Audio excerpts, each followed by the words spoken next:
কাকে বলে? নবী বলছেন মান আহাব্বা সুন্নতি, যে আমি নবীর সুন্নত, আমি নবীর নিয়ম তরিকা পদ্ধতি জীবন যাপনকে, আমার সিরতকে যে ভালোবাসবে, আমার সৃষ্টিকোষের জিন্দিগি সিরতকে যে ভালোবাসবে, আমার নিয়ম দেখানোর পদ্ধতি মত পথকে যারা ভালোবাসবে, সেজন্য আমি নবীকেই ভালোবাসতে বলো সুবহানাল্লাহ। নবী বলছেন যারা আমি নবীকে ভালোবাসলো তারা আমি নবীর সাথে জান্নাতে থাকবে সুবহানাল্লাহ। এখন অন্য জায়গায় নবীজি বলেছেন যদি তোমরা আমি নবীর সুন্নতকে ভালোবাসতে চাও, আমি নবীর ভালোবাসা পেতে চাও, তাহলে আমার আহলে বাইতকে ভালোবাসো সুবহানাল্লাহ। কেন ভালোবাসো জানেন? আহলে বাইতের অন্যতম সদস্য হলো ইমাম হুসাইন রাদিয়াল্লাহু তাআলা। ইমাম হুসাইন রাদিয়াল্লাহু তাআলা মূল আহলে বাইতের অন্যতম সদস্য। ইমাম হুসাইন দেখেন কারবালার ময়দানে শহীদ হওয়ার আগ মুহূর্তে বিরুদ্ধবাদী সৈনিকদের কাছে 2 রাকাত নামাজ পড়ার সুযোগ পাই। উনি জানেন একটু পরে উনি শহীদ হয়ে যাবেন, তারপরও উনি নামাজ পড়ার জন্য অনুমতি চাইছেন। তাহলে দেখেন আহলে বাইত নামাজকে কত ভালোবাসতে বলেন তো। যারা আহলে বাইতকে ভালোবাসবে তারা নামাজকে ভালোবাসবে। এই জন্য আহলে বাইতের মহব্বত আমাদের দিলের মধ্যে থাকতে হবে। এই জন্য তো আমার মহান মুর্শিদ আহলে বাইতের বিষয়ে সুন্দর একটা মানকাবাত রচনা করেছেন। এই মানকাবাতের মধ্যে কোরআন এবং হাদিস থেকে খুব সুন্দর একটা নির্যাস উনি তুলে নিয়েছেন। তার লেখনীর মধ্যে, তার কণ্ঠের মধ্যে, ছন্দের মধ্যে এমন এক মধুর সুর, এমন এক ভাব প্রকাশ পেয়েছে যা বিশ্লেষণ করা আমি গুনাহগারের মতো সম্ভব না। আসুন আমরা এই আহলে বাইতের মানকাবাত একটু তেলাওয়াত করি। আহলে বাইতের উসিলাতে, আহলে বাইতের উসিলাতে বাঁচাও রাব্বুল আলামিন। বিদায় হইব যখন সঙ্গী, বিদায় হইব যখন সঙ্গী। আহলে বাইতের উসিলাতে, আহলে বাইতের উসিলাতে বাঁচাও রাব্বুল আলামিন। বিদায় হইব যখন সঙ্গী, বিদায় হইব যখন সঙ্গী। নবীর জিকির আল্লাহর জিকির, মাওলার ঘোষণা করিলে তাহার জিকির জরে যায় গুনাহ। নবীর জিকির আল্লাহর জিকির, মাওলার ঘোষণা করিলে তাহার জিকির জরে যায় গুনাহ। দয়া নজর করে দয়াল, দয়া নজর করে দয়াল, হায়াতে দাও নবীর দিন। বিদায় হইব যখন সঙ্গী, বিদায় হইব যখন সঙ্গী। আহলে বাইত উসিলাতে, আহলে বাইতের উসিলাতে বাঁচাও রাব্বুল আলামিন। বিদায় হইব যখন সঙ্গী। রাহমাতাল লিল আলামিন নবীজি আমার,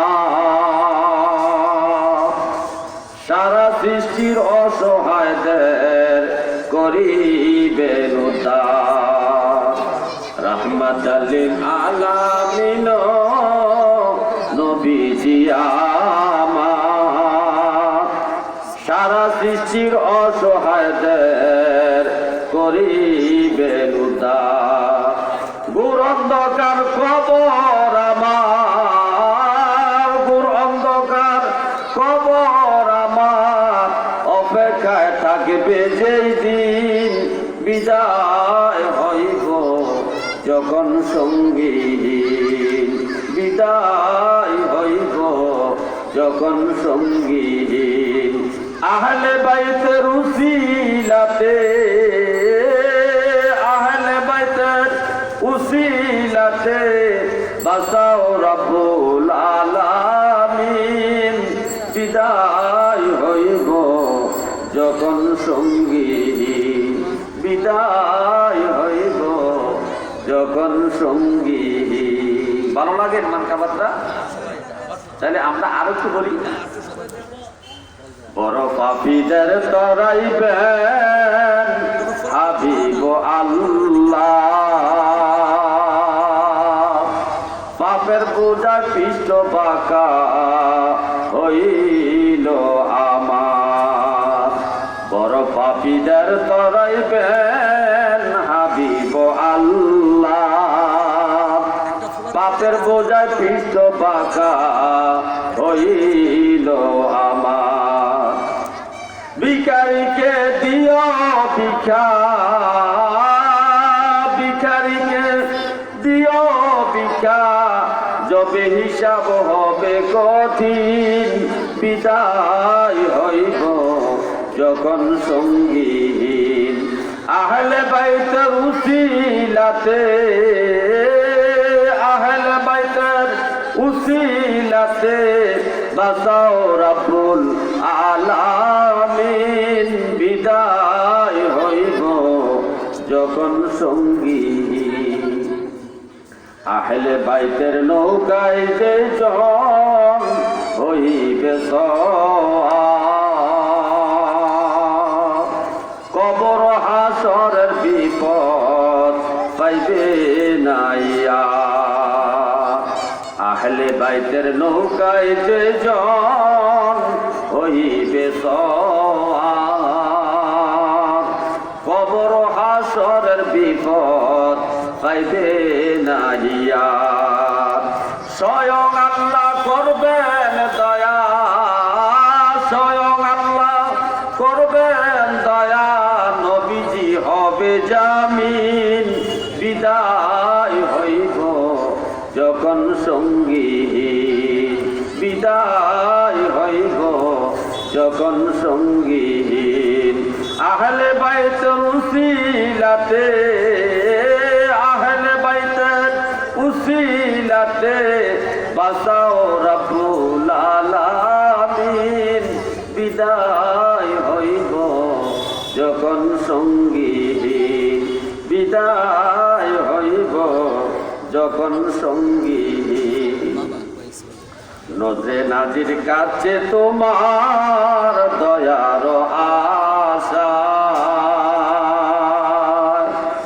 দুঃখ কষ্ট সয়ে যারা এসেছে দরগায়। নজরে নাজির কাছে তোমার দয়ার আশা,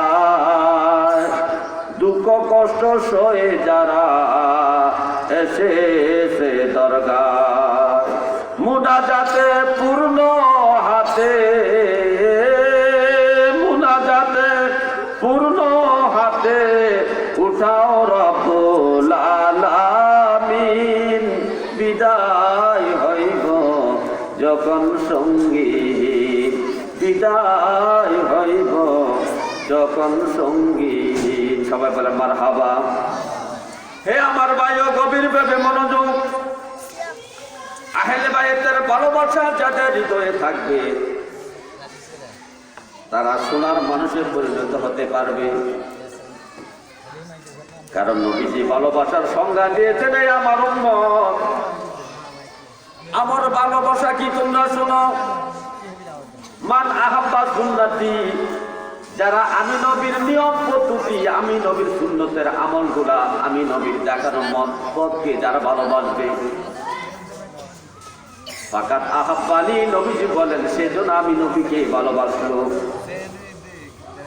কিন্তু দুঃখের বিষয় বর্তমানের ভালোবাসা এখন মুখে মুখে,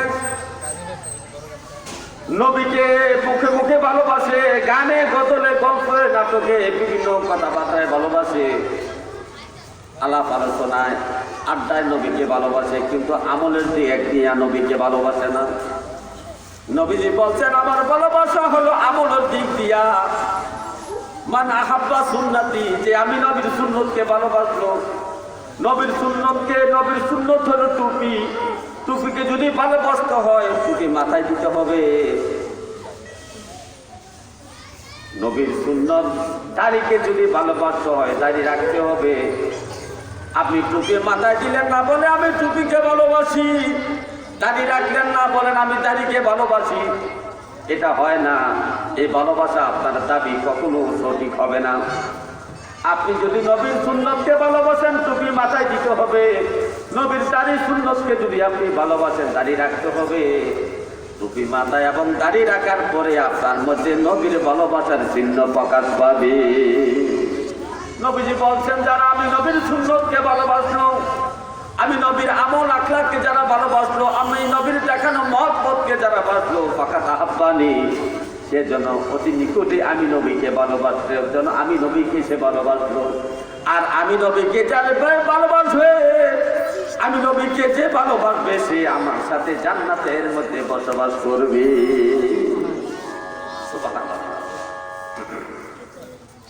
এবার অন্য জায়গায় নবী আবার নবীজির ভালোবাসা, নবীর সুন্নতের আমল, নবীর সুন্নতের ভালোবাসা, নবীর সুন্নতের আমল শিকার জন্য নবী একটা শর্ত লাগাই দিয়েছেন অন্য হাদিসের মধ্যে। যদি আমি নবীর সুন্নতকে তোমরা ভালোবাসতে চাও, আমি নবীর দেখানো মহব্বতকে যদি তোমরা ভালোবাসতে চাও, তাহলে আমার আহলে বাইতকে ভালোবাসো, আমার আহলে বাইতের অনুকরণ করো। আমার আহলে বাইত আমার তরিকা যারা জীবনে একটি কর্ম করবে না, আমার আহলে বাইত আমার অনুসরণ যারা ভিন্ন কোনো পথে যাবে না। কারণ আল্লাহ রসুলের রক্ত মুবারক তারা আহলে বাইতের, বিশেষ করে ইমাম হাসান হুসাইনের মধ্যে প্রবাহিত আছে। ইমাম হাসান হুসাইন কখনো ভিন্ন পথে যাবেন না। ইমাম হুসাইনের আমল দেখেন না, নবীজি যেভাবে হাঁটতেন রাস্তা দিয়ে, নবীজির অনুকরণে ইমাম হুসাইন হাঁটতেন। নবী যেভাবে কথা বলতেন, যে ভঙ্গিমায় কথা বলতেন, ইমাম হুসাইন এবং ইমাম হাসান ওইভাবে নবীর ভঙ্গিমা নিয়ে কথা বলতেন। নবীজি যেভাবে হাসি দিতেন, ইমাম হাসান হুসাইন নবীজির অনুকরণে ওইভাবে হাসি দিতেন। নবীজি যে জায়গায় যা করেছেন, যে জায়গায় বিশ্রাম নিয়েছেন সফরের অবস্থায়, ইমাম হুসাইন যদি ওই রাস্তা দিয়ে যাইতেন, নবীজি যেই গাছের নিচে যে জায়গায় বিশ্রাম নিয়েছেন, ইমাম হুসাইন ওই জায়গায় ওর থেকে নামিয়া, গোড়া থেকে নামিয়া ওই জায়গায় একটু হলে বসিয়া নবীর সুন্নতের অনুসরণ করতে। নবীর আহলে বাইতের মধ্যে নবীর সুন্নতের অনুসরণ ভিন্ন, বেদাতের কোন আমল তাদের মধ্যে ছিল না। এই জন্য নবী বলছেন যদি আমার আহলে বাইতকে তোমরা ভালোবাসতে পারো তাহলে আমি নবীর ভালোবাসাটা অতি সহজে পাইয়া যাই। সুবহানাল্লাহ। আর নবীর ভালোবাসা মানে নবীর সুন্নতের আমল, নবীর জিন্দেগি অনুসরণ, সামাজিক জীবনে, রাষ্ট্রীয় জীবনে, পারিবারিক জীবনে, প্রত্যেকটা জায়গায় ব্যবসা বাণিজ্যের দোকান পাটে যে কর্ম করেন প্রত্যেকটা কর্মেই আল্লাহ রাসূলের দেখা